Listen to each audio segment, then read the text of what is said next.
Welcome to my channel, Legal Jargon. I've dedicated my channel for discussing law-related concepts and other current affairs updates relevant for cracking judicial services exams. In this session, I would be doing an editorial synopsis of the India-Kashmir issue on the editorials given in the Hindu and in the Indian Express in the month of June. Firstly, I will be covering the articles in the Hindu editorials, and later I will move on to give the synopsis of articles in the editorials of the Indian Express. The articles which I would be covering in the Hindu editorials are Prepare the Ground for a Naya Jammu and Kashmir, written by Amitabh Mathur, published on June 26, 2021. The second is The Kashmir Outreach and the Afghan Storm, written by Suhasini Haider, published on June 24, 2021. And the third article is New Delhi's Tactical Half Measure on Kashmir, written by Happy Mon Jacob, published on June 20th, 2021. First article that I would be discussing is Prepare the Ground for Naya Jammu and Kashmir, written by Amitabh Mathur in the Hindu editorial published on June 26, 2021. The essence of the article is that the author is pressing for good governance of Kashmir, following the best practices of democratic governance globally, and wants the young leaders to carve a niche for themselves in the new J&K Union Territory. He starts by stating that the recent party meeting that was held at PM Narendra Modi's residence was to reduce the trust deficit between New Delhi and the leaders of Jammu and Kashmir.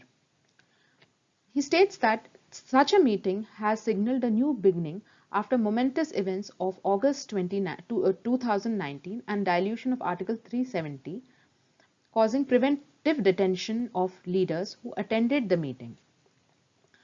A new minimal consensus could be forged between the mainstream political leaders in Jammu and Kashmir and the central leadership, leading to an early return of democratic governance and full statehood. So the author sounds very positive about the recent meeting and is hoping for restoration of democracy and statehood in the Union Territory of Jammu and Kashmir. Later on, he describes the policies observed by analysts on Jammu and Kashmir, starting with the year 1990, where the Jammu and Kashmir, the centre's policies in Jammu and Kashmir had to shift under international pressure, taking into account the sentiments of woolly-headed liberals. In 1990, there was insurgency in Kashmir Valley, and India's staunchest ally, the Soviet Union, collapsed. US Assistant Secretary of State for South Asia, Robin L. Raphael, questioned Jammu and Kashmir's accession to India.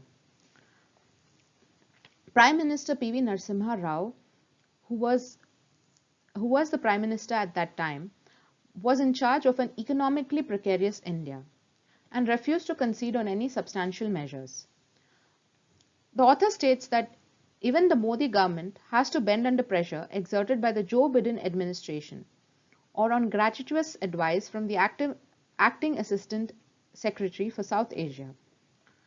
Also, there seems no evidence that Messianic students of Afghanistan will turn their attention to the Kashmir issue when there are dangers evident in their own country, and Afghanistan will be gradually taken over by the Taliban. There is no real concession to India upon successful ceasefire on the line of control, reflecting Rawalpindi's own internal multiple failures. The Modi government has also acted unilaterally and is speaking from a position of absolute strength. The author, however, states that terrorism and militancy are at their lowest levels in the recent years.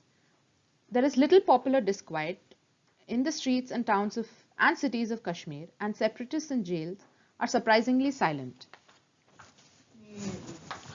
Popular news channels have arm twisted, projecting good news and giving scrutiny of central law enforcement agencies on every private institution of importance and influence in the Union Territory. Mainstream parties have been named as the Gupkar Gang in Kashmir, in the Union Territory of Kashmir. Basically, the political parties of Kashmir have been termed as the Gupkar Alliance. But they have responded positively to the Prime Minister's recent invitation to the meeting. There is a remarkable degree of acquiescence to the centre's policies on convenient judicial protection being provided by the Supreme Court of India for not hearing cases on the legitimacy of Article 370. Muzaffar Beg, Harvard-trained legal expert, has declared Article 370 to be tantamount to contempt of the Supreme Court as it is in its sub judice status. The author, however, quotes that the state of delivery of public service has not improved significantly and has not promised the investment from corporate groups. That is why the promise of Kashmir still remains the promise of Kashmir. The author presses for a local connect. The experience in Jammu and Kashmir has amplified the Sangh Parivar's long-standing recognition that real leaders cannot be manufactured but have to be connected originally to the grassroots level and have to be supported by a cadre of dedicated workers. Over-reliance on new leaders in Kashmir can pose a problem to the New Delhi's narrative on Kashmir, as these leaders strongly rely on intelligence operations. The elections to the District Development Council demonstrates that Bharatiya Janata Party is strongly reliant on the local parties like the National Conference, the Congress, People's Democratic Party, People's Conference, and Apni Party. These parties have significant constituency among voters in the state. In the 20th century, before India's independence, New Delhi's policies towards the border region have moved between tight central control and a gentler federal grip, providing space for autonomous self-governance. The British sold Kashmir to Dogra ruler Gulab Singh and wanted to secure the frontiers, but did not do anything for restoring governance. The British Empire during the reign of Pratap Singh did not firewall security from governance. So the governance issue was never looked into. The author is using the bedrock of the young. In the 21st century, governance and empowerment, he says, requires a contemporary solution built on the best global practices. Fresh consensus on Naya Jammu and Kashmir or New Jammu and Kashmir must capture the practices of democratic governance globally. He gives an example of a country like Australia, which India must take the example of. The challenge before Jammu and Kashmir leaders, old and new, is to arrive at a compelling blueprint for good governance and a framework of healthy federal relations that are grounded in peace, prosperity, and real empowerment. So, such a vision must require extraordinary talented and gifted young people in the state to carve out a niche for themselves across the world. The next article that I would be discussing is the Kashmir Outrage in the Afghan Storm, written by Suhasini Haidar, published in the Hindu editorial on June 24, 2021. In this article, the author is discussing government's Jammu and Kashmir policies as a part of a more complex regional game involving India's security interests. She starts by saying that the government is rethinking some of its objectives announced since the past 2 years from its decision to create Jammu and Kashmir in the recent meeting held by Prime Minister Modi. She describes the August 5, 2019 objectives discussed between Mr. Modi and Home Minister Amit Shah. They discussed 3 specific objectives. The first one is amendment to Article 370, ending terrorism and violence in Jammu and Kashmir, initiating development programs and policies, and bringing in investment from other parts of the country. The third being reclaiming those parts of the territory occupied by Pakistan and China, and ending the rule of political dynasties in Jammu and Kashmir. Even the External Affairs Minister, S. Jaishankar, based on a series of visits to Jammu and Kashmir, has explained the nuances of the recent decision being a purely internal one, not affecting the ties with other countries. The government has, however, failed to make headway with most of these objectives, as mentioned by the author. The incidents of terrorism and violence have no doubt decreased since 2019, but it has come at the cost of massive privations to people in the name of security. More than 5,000 people were arrested, and there was the longest internet shutdown which was put in place in the democracy for a time span of 213 days, and the deployment of troops was done at a very high level, causing hardships to ordinary Kashmiris who battled daily intimidations from security forces. There was closure of schools and online education of children, and decreasing sources of income. The lasting peace in the valley has been floundered many times in the past. The government claims that more than 400 memorandum of understanding with businesses nationwide have been initiated.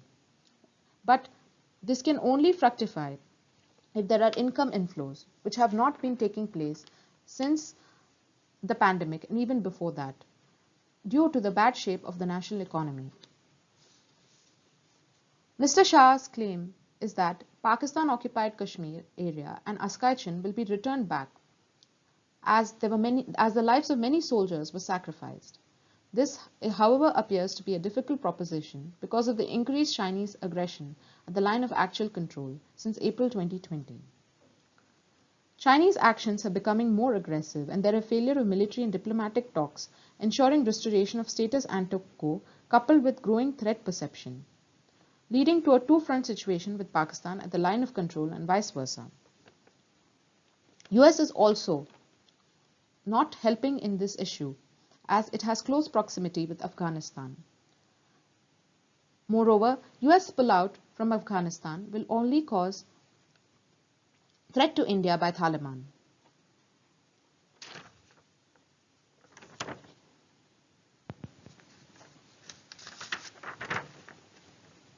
It has hardly become an internal issue, according to the author. The August 5th decision on Jammu and Kashmir was an internal issue, but no longer now. It has been put to rigorous test and has been tested globally.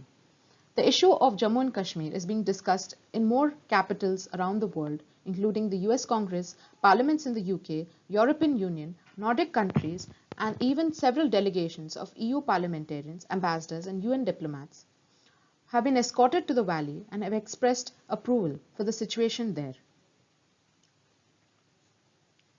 It's quite ironic, the author states, that these countries who are openly supportive of Modi government's military actions in Pakistan-occupied Kashmir in 2016, after the Uri attack and Balakot strikes, and after the Pulwama attack in 2019, are now being critical of the political and internal views of the Modi government. The J&K issue has been discussed at least 3 times at the UN Security Council, which had not been touched since 1971. And also there were other negotiations with Taliban as well as Saudi Arabia, Qatar and UAE.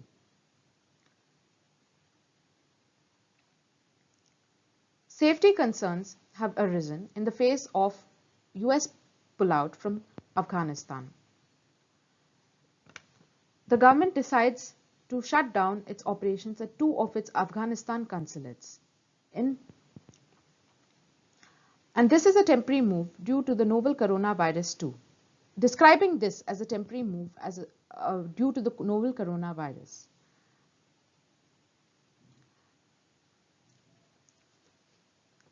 It is a game of a broader geopolitical context. And there is US-China confrontation because of India's recent policies, causing India's strategies to being put to test. US expectations of the cooperation from India to its east on its east and China on the Indo-Pacific front are not commensurate with New Delhi's expectation that America will reduce India's threats from its west, from Afghanistan and Pakistan.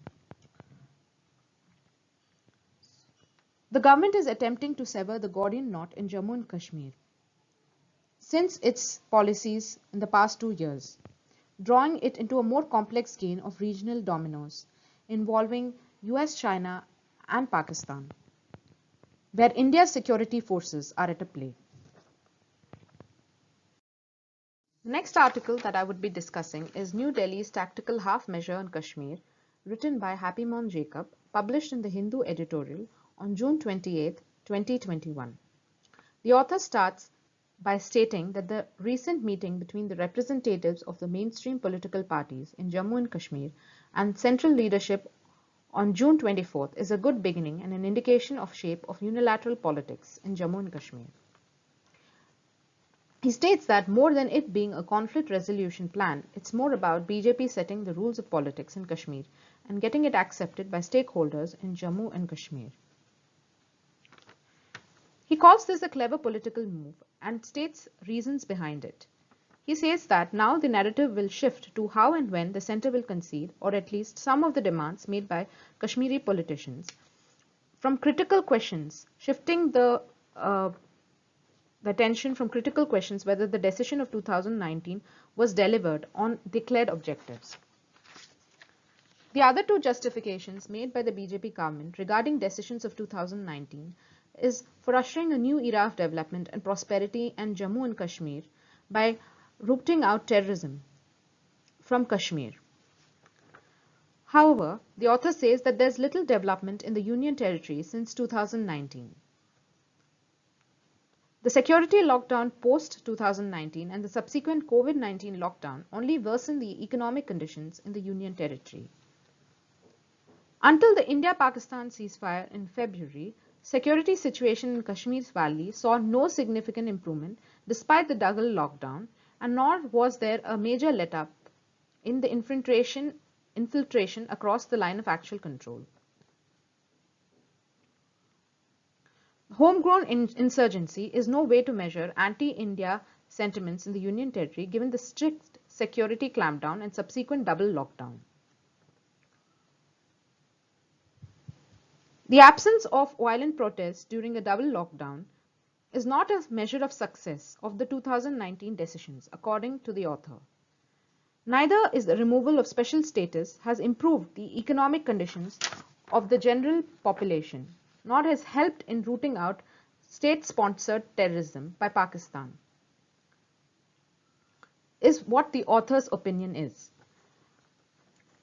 He then talks about BJP's political gains. He says that the withdrawal of statehood in 2019 is a clever negotiating ploy to eventually force a trade-off between the return of statehood and the acceptance of Article 370. Giving Kashmiri political leaders little option but to accept the trade-off eventually, as they had to wait for the appropriate time to arrive. Statehood versus Article 370 was a carefully thought-out ploy made by the BJP government to gain advantage for future negotiations. And the recent meeting held in June was an opening shot. New Delhi would have to lay down the rules of the game in Kashmir if it manages to get mainstream political parties in Jammu and Kashmir to accept out of sheer necessity the offer of statehood without reunification of the state nor the return of special status. The author further says that Jammu-based political parties currently dominated by BJP will benefit from the ongoing delimitation of assembly seats in the Union Territory.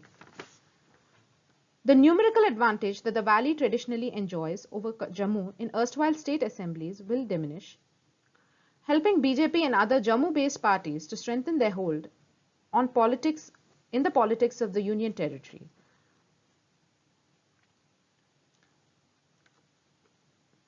Political reality from perspective of political parties in J&K is that everything is to gain by getting their statehood back. The Kashmiri political class knows the art of the impossible, that there is a choice between choosing something over nothing and believe that choosing nothing over nothing is not a practical solution. Demands for restoration of statehood and well-timed negotiations will bury mainstream political demand for Article 370. The real gain for Bharatiya Janata Party is ideological. Jan Sangh consistently argued for removal of Article 370 and they achieved it in the year of 2019.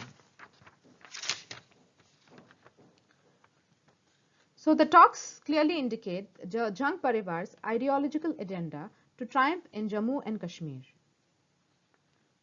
What are the bilateral implications? Pakistan will not engage in a dialogue process with India until New Delhi retracts its Kashmir decisions of 2019. Pakistan has tended to internationalize the issue by calling India's annexation of Kashmir and giving little support to the issue and putting light on the LOC issue. But it still did not gain any attention. In February 2021, Islamabad's position changed through a ceasefire agreement on the line of actual control and back-channel talks prior to that.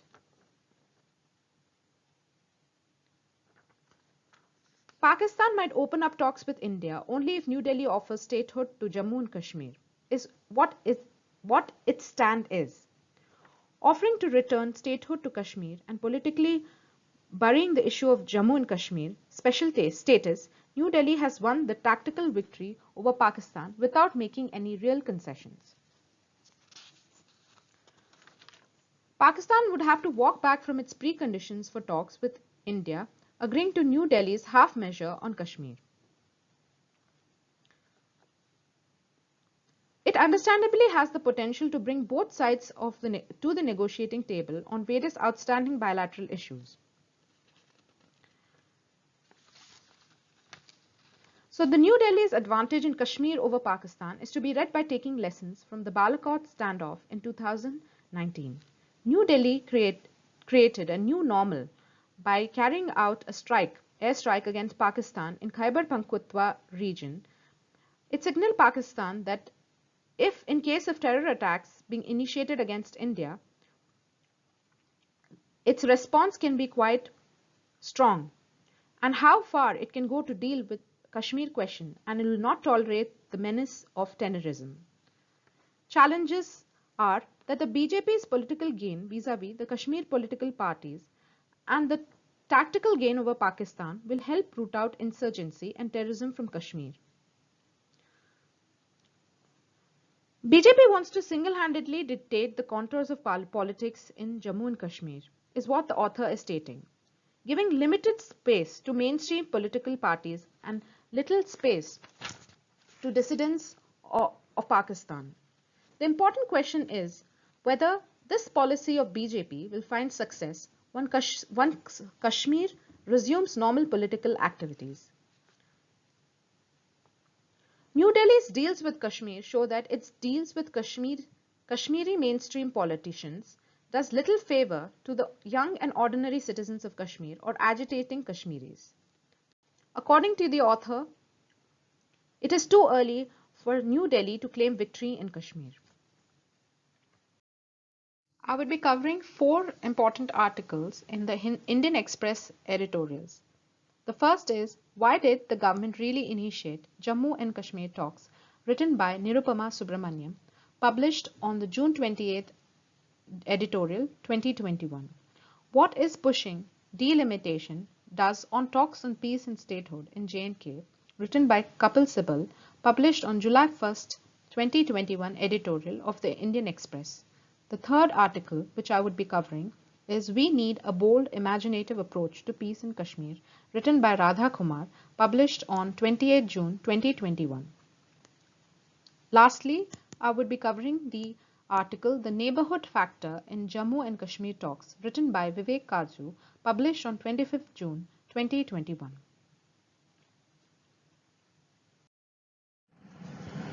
The first article which I would be discussing is Why did the government really initiate Jammu and Kashmir talks, written by Nirupama Subramaniam, published in the Indian Express editorial on June 28, 2021.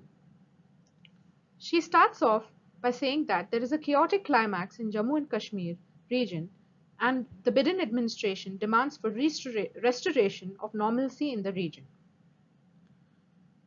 There is a push by BJP to further its ideological and electoral projects in Kashmir and the rest of the country. The recent Jammu and Kashmir meeting on June 24th was to ensure regional parties participate in the delimitation exercise. Delimitation is the task of redrawing electoral boundaries and takes place in democratic countries.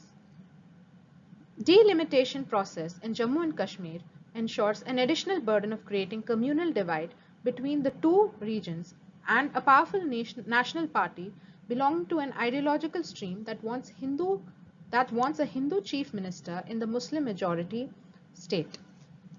The Jammu and Kashmir Reorganization Act 2019 provides for an increase in the number of seats in the Union Territory from 107 to 114.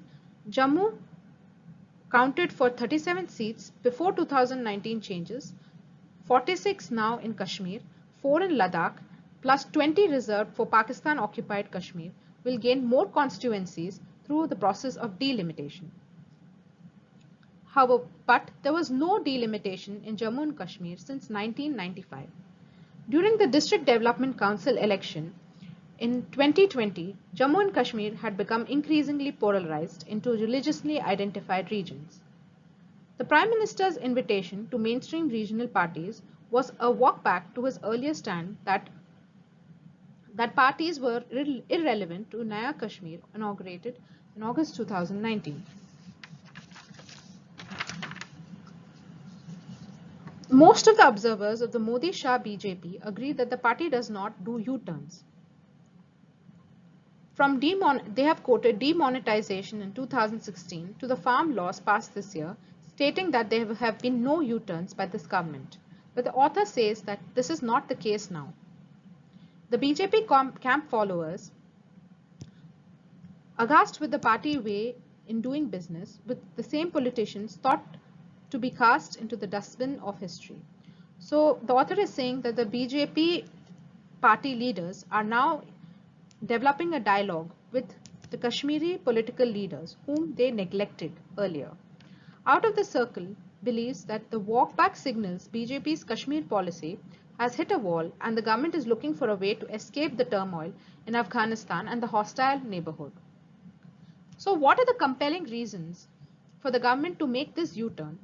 The author explores. The first being the external environment in which Pakistan is a driving seat in Kabul by using Taliban as a proxy before the end of this year. The second is the situation on the line of control where Chinese have adamantly stayed put and the context of a two-front war where there's a need to strengthen the ceasefire along the line of control and begin a dialogue with Pakistan. Third being removing Kashmir from the agenda of US congressional hearings does present a compelling package of national security reasons for the sudden diversion by the BJP government and engaging in political party dialogue after 2 years. The government has hardly tailored its ideological projects to meet the demands of diplomacy or global geopolitics. The same government which had walked out of the regional comprehensive economic partnership and thrown away a carefully built relationship with Bangladesh for a communally polarizing Citizenship Amendment Act 2019 seems to carry the burden that it can take international pressure better than its predecessors. In 1990, the Narasimha Rao government tackled stronger international pressure on Kashmir. But now, it's just a gentle tap which US delivers on to Modi government. Can Modi be doing deals with Taliban or even Pakistan that would dilute the Sangh Parivar's mission, Kashmir, months ahead of an important round of assembly elections? The government's first ever party meeting lacks substance and optics that would bring normalcy to both Kashmiris and international interlocutors. The meeting is about strengthening democratic process, but there was the longest internet ban which was imposed on citizens in Kashmir, preventing them access to and dissemination of information. Thousands of Kashmiri politicians were jailed and preemption of protests took place via blanket restrictions. It's rather about delimitation in Jammu and Kashmir by Prime Minister and the Home Minister at a meeting with Jammu and Kashmir political leaders focused narrower than sifting sands of regional geopolitics.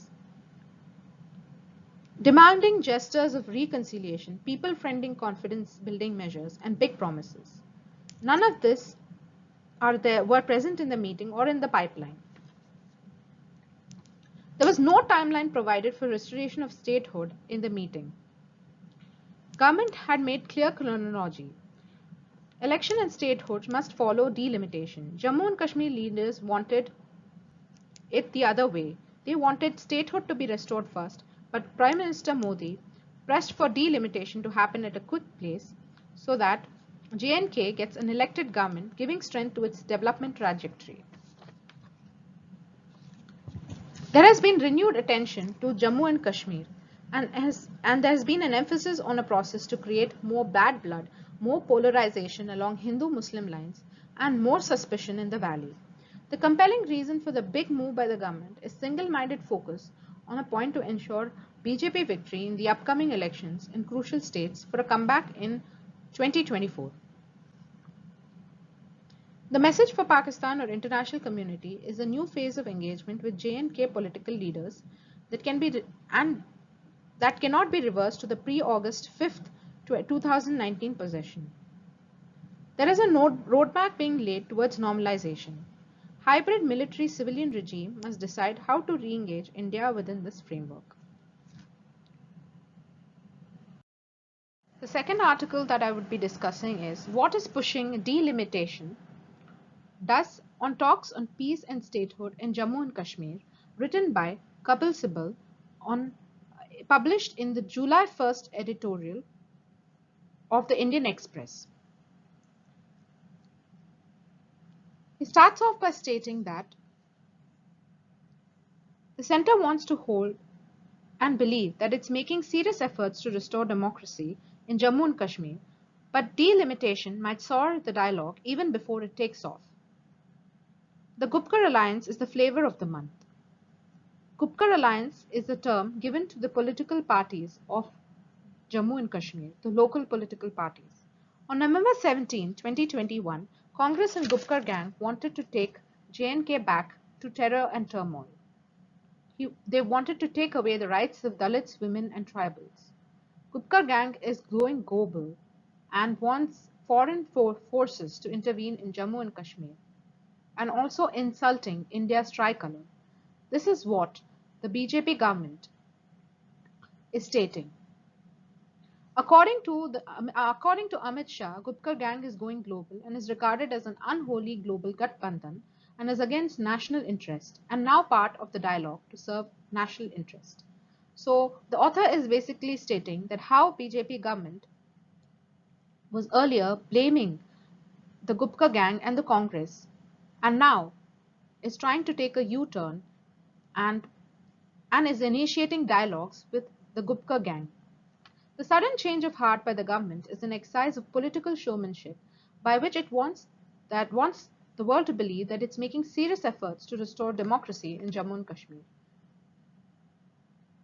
The government has been nudged into reaching out to the global Gathbandhan at a time when guns are silent along the Indo-Pakistan border. The government's back-channel diplomacy is a part of a larger game plan, not to bring back semblance in Jammu and Kashmir, but to send a message to the world that the abrogation of Article 370 is not intended to throttle democracy, but to ensure peace in the region. The government's intention is to restore democracy in the erstwhile state. The government wants to send a message that is willing to have a dialogue even with those who are considered as pariahs since the abrogation of Article 370. The Prime Minister has made it clear that the statehood will be considered only after assembly elections are held in the Union Territory. Restoring statehood means restoration of Legislative Assembly of Jammu and Kashmir functioning like any other legislature with the Union, not on government's agenda. There is a twofold objective being followed for allowing elections in the Union Territory of Jammu and Kashmir. The first is the Delhi model of an assembly with almost absolute powers in the hands of the Lieutenant Governor will be replicated in the Union Territory of Jammu and Kashmir. It is highly unlikely that the leaders of the Gupkar gang will be subjected to the absolute will of the Lieutenant Governor. This will lead to an uneasy relationship between the lieutenant governor and lieutenant governor in the assembly when elections are being held and the Gupta gang is participating. The second model is delimitation of constituencies and holding elections to the assembly thereafter.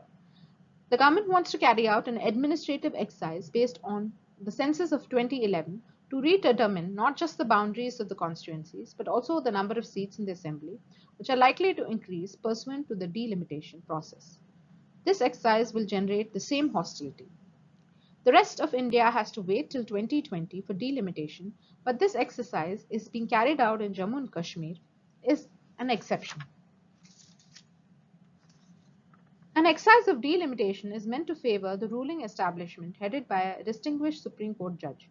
If delimitation takes place in a non-transparent manner to ensure BJP's political success, confidence built by the party will get eroded. Stalwarts of Congress, chief ministers in the past are not allowed to participate in the process.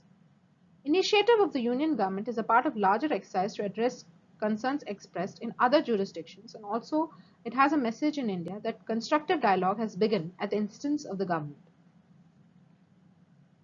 The Prime Minister's statement of issuance of statehood lies ahead without any timeline indicating pitfalls that lie ahead. The government is in hope to get accolades from the global community for restoration of democracy. The government is in the hope to get accolades from the global community for restoration of democracy, which is highly unlikely that the statehood will be restored till 2024. The author quotes Omar Abdullah and he states that the restoration of Article 370 in the near future is unlikely. He recognizes the people of India to be largely in favor of abrogation of Article 370, and he also states that the Supreme Court is not likely to set aside abrogation. The author concludes by saying the peace process has begun in Jammu and Kashmir, but it is still a distant dream. The next article that I would be discussing is We Need a Bold Imaginative Approach to Peace in Kashmir, written by Radha Kumar, published in the Indian Express editorial on 28 June 2021. She starts by stating that after 2 years, the state's political leaders have met and had a dialogue, before which they were imprisoned by the Modi administration. It was a cordial meeting and there was an outreach to 14 participants who spoke freely. The broad framework presented by Prime Minister is disturbing, according to the author, saying that delimitation first and elections next and later statehood to follow. The Kashmiri political leaders have given their opposition to the acts of August 2019, accepting reading down of Article 370 and division of state, and to the contesting of assembly elections under a union territory status. But the Home Minister Amit Shah offers a restoration of statehood at the appropriate time. Modi government has argued that the 2019 policy choices were required for security concerns. However, the security situation changed rapidly since the India-Pakistan ceasefire was agreed this February. Ceasefire holding infiltration has reduced significantly and the military has dropped by 50%, according to Lieutenant General D.P. Pandey, General Officer Commanding of Srinagar-based 15 Corps. The army's role is diminishing and more tasks are being handled by civilian authorities. The Modi's administration's indefinite delay in withholding statehood is due to unsure nature of Valley's political leaders. Statehood will be contingent on good behavior of the Valley's political leaders, adjudged by BJP. The first responses from the Valley's political leaders are optimistic, being statesmanlike. Majority are ready to make significant concessions. The vocal opponents of Modi's Kashmir policy, the six-party People's Alliance for Gupta Declaration, PAGD, indicated that they will delink statehood from Article 370 as statehood is an offer identical to all other states in its powers. PAGD will continue to challenge the reading down of Article 370 and will not turn back. Omar Abdullah recognizes the regaining of special status is a long process and a huge concession offered by the government. Whether PAGD will lose much of its credibility by participating on these terms is a question we must ask, and also, if they do not participate, they leave a field open to BJP and allied parties to be elected unopposed, as in the case of many panchayat seats in 2018. It's better to choose a lesser evil, according to the author. For PAGD, Modi's administration is fraught with risk. Does not matter that money is being thrown into the valley or defections are engineered. PAGD parties will win bulk of assembly seats. The Home Minister, with powers vested in the Union Territory, an elected Union Territory will have little to offer to its constituencies other than development aid, that is money.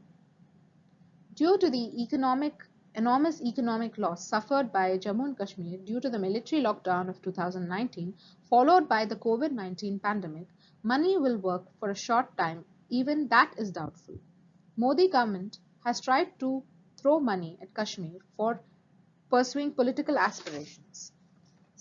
Successive Indian administrators repeatedly seeking the use of money to avoid granting political freedoms in J&K, but it buys time and also entrenches politics of contention, spreading its tentacles across society. Prime Minister Atal Bihari Vajpayee and Manmohan Singh recognized the problem and had the courage to initiate a political process yielding rich dividends in 2003 to 2013 decade. Modi administration overturned these gains by initiating policies in August 2019. In 1999, what is required now is a bold and imaginative political initiative as the action which Vajpayee took in 1999, which started with Kashmiri descendants and Pakistan and ensuring a decade of peace. Modi's roadmap offers new concessions and it seems grudgingly at best, but diktat at worst. A clear commitment to statehood followed by election begins a process of confidence building. So the author says that statehood must be followed by elections. This will help in building a better state. A Union Territory Assembly will not. The positive outcome of the meeting is the Prime Minister has set up a panel for release of political prisoners. However, he did not discuss the release of dissidents such as Hurriyat members, though L.K. Advani did so when he was the Prime Minister. Modi can still adopt a roadmap developed by Vajpayee ji and Singh ji, according to the author, and would boost ongoing India-Pakistan talks. And at the same time, India can rewin some of the Kashmiri hearts.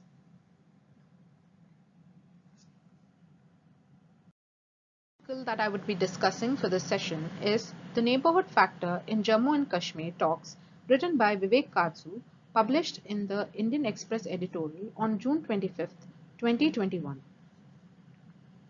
The author starts off by saying that it's ironic that the mainstream political leaders of Jammu and Kashmir were strongly divided and incarcerated by the ruling dispensation in the wake of the constitutional changes introduced in August 2019 and were invited by the Prime Minister Modi to initiate political talks in the Union Territory. Jammu and Kashmir has an external dimension from India's point of view because of Pakistan's illegal and forcible control over some of Pakistan-occupied Kashmir or Indian Territory. Pakistan considers J&K as disputed and also has gone irrationally out of the way to build international opinion against the constitutional developments which are happening recently in our country, but has not met with any success. Modi's steps to talk to mainstream political players of Jammu and Kashmir will attract favorable attention in the West and will be welcomed by Biden administration. Quiet and out-of-sight contacts keep taking place between Pakistan and India, resulting in the February ceasefire along the line of actual control and the international border in Jammu and Kashmir. Ceasefire has been held and infiltration has come down. Both governments are taking care to bring down the rhetoric. Prime Minister Imran Khan has been avoiding observations on the ideology of the Sangh Parivar. Based on the leaks in the Pakistani press, reports have indicated pro-contact elements in Pakistani army, including Army Chief General Javed Bajwa and Imran Khan, went to India to take steps in Jammu and Kashmir and show their critics that there is disquiet in the sections of the political class and that their endeavours are yielding results. Pakistan wants the restoration of statehood in Jammu and Kashmir and an indication to change the demographic character of Kashmir Valley. There are pro-contact elements that the pro-contact elements are aware that there cannot be a return to the status quo ante. Modi government preferred option is for Pakistan to turn its back on terrorism. And unless Pakistan does not do so, it is impossible for a peaceful and stable relation to be established. As Army Chief General M.M. Narwane recently held that Pakistan is winding up the infrastructure of terror, but this should not stand in the way of Modi government agreeing to return to the bilateral India-Pakistan situation existing prior to August 5, 2019. In the coming months, there will be a return of high commissioners and restoration of some elements of bilateral trade. There will also be movements on restoring visits to the Kartarpur Sahib Gurudwara and easing of visa restrictions in some areas. There will be restoration of sporting contacts, which are more difficult, and both governments may wish to avoid. It's difficult for Modi to think of resumption of a structured dialogue as Pakistan holds on to the instrument of terror. For Bajwa and Imran Khan, absence of steps taken on August 5, 2019 will cause a complete sellout of India neither can afford. It is not clear if the quiet conversations between both sides are focusing on the Afghan issue. Pakistan has been averse to talking about the Afghan developments with India and desires India's role only with respect to the economic sphere in Afghanistan. It is also reported that Pakistan has been advising Taliban against meaningful contacts with India at a time when Delhi is showing interest in speaking to them. It is a different matter altogether that Indian diplomacy is flat-footed on openly holding talks with Taliban. Earlier, it didn't even hold talks with Taliban when the group was gaining global legitimacy and was showing interest. Delhi was still rigidly glued to President Ashraf Ghani even when the group signaled interest in establishing contact with India, a cruel price paid for diplomatic obduracy. Pakistan has a higher hold on Afghanistan as it is a crucial player in unfolding the Afghan situation and clearly wants Taliban to be in the driver's seat. It does not wish for a return to the 1990 situation, which disturbs arrangements made in the unstable federally administered territories amalgamated with Khyber Pakhtunkhwa province as well as Balochistan. It's prudent for Pakistan to look at Afghanistan with fresh eyes, giving priority to the geo-economics. The author says that Pakistan should seek out to India on Afghanistan and recognize that the country has major economic interests there. It should not forget that all Afghans want to have good ties with India, and there is no indication, however, on fresh thinking in Rawalpindi on India's role in Afghanistan. The author concludes by saying that there has been no change in the status quo of relations between India and Pakistan, and they have held on to their basic postulates. With this, I complete my session. Please like and subscribe my channel for further updates and leave any comments below. Thank you so much for watching.